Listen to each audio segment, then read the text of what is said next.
மதுரையில் எய்ம்ஸ் மருத்துவமனை கல்லூரி கட்ட போகிறோம் அப்படின்னு சொல்லி அடிக்கல் நாட்டிட்டு போனார்மா. நேற்று நம்முடைய எதிர்கட்சி தலைவர் ஒன்றிய பாஜக அரசு திரு நரேந்திர மோடி இருக்காருல்ல, அவருக்கு நான் இப்போ செல்லமாக ஒரு பேர் வச்சிருக்கேன், மிஸ்டர் 28 பைஸ், திரு 28 பைசா. அதுக்கு ஏன் காரணம் சொல்லணும், நம்ம இந்தியாவுக்கு ஒன்றியத்திற்கு நம்ம தமிழ்நாட்டு மக்கள் வரி கட்டுறோம்ல, நம்ம ₹1 வரி கட்டினா அவர் நமக்கு திருப்பி எவ்வளவு தெரியுமா தராரு?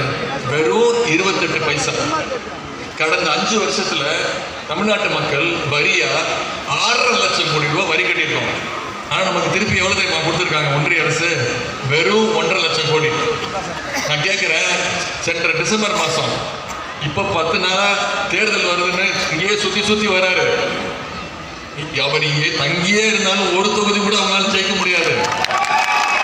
பணம் கேட்டார், எங்களுடைய வரி பணத்தை கொடுங்க, 37,000 கோடி ரூபாய் இழப்பீடு ஏற்பட்டிருக்கு, கொடுங்க, நாங்க எங்க மக்களுக்கு கொடுக்கணும்னு கேட்டார். இதுவரைக்கும் ₹1 கூட கொடுக்கலமா. இதுவரைக்கும் ஒன்றிய அரசு ₹1 கூட கொடுக்கல. உடனே சென்னை அணி, குஜராத் அணி, டெல்லி அணி, மும்பை அணி, ராஜஸ்தான் அணி, இப்படி நிறைய அணிகள் இருக்குல்ல.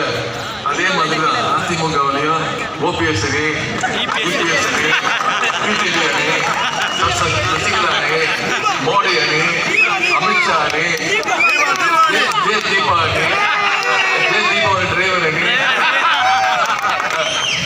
எல்லாம் காசுக்காக நடத்திட்டு இருக்கிறாங்க. நம்ம கட்டியிருக்கக்கூடிய வரி பணத்தை தான் நான் கேட்டேன். இது வரைக்கும் அந்த அம்மாவுக்கு பதிலே இல்லை. அந்த அம்மா பிரஸ் மீட்டை வச்சு பெரிய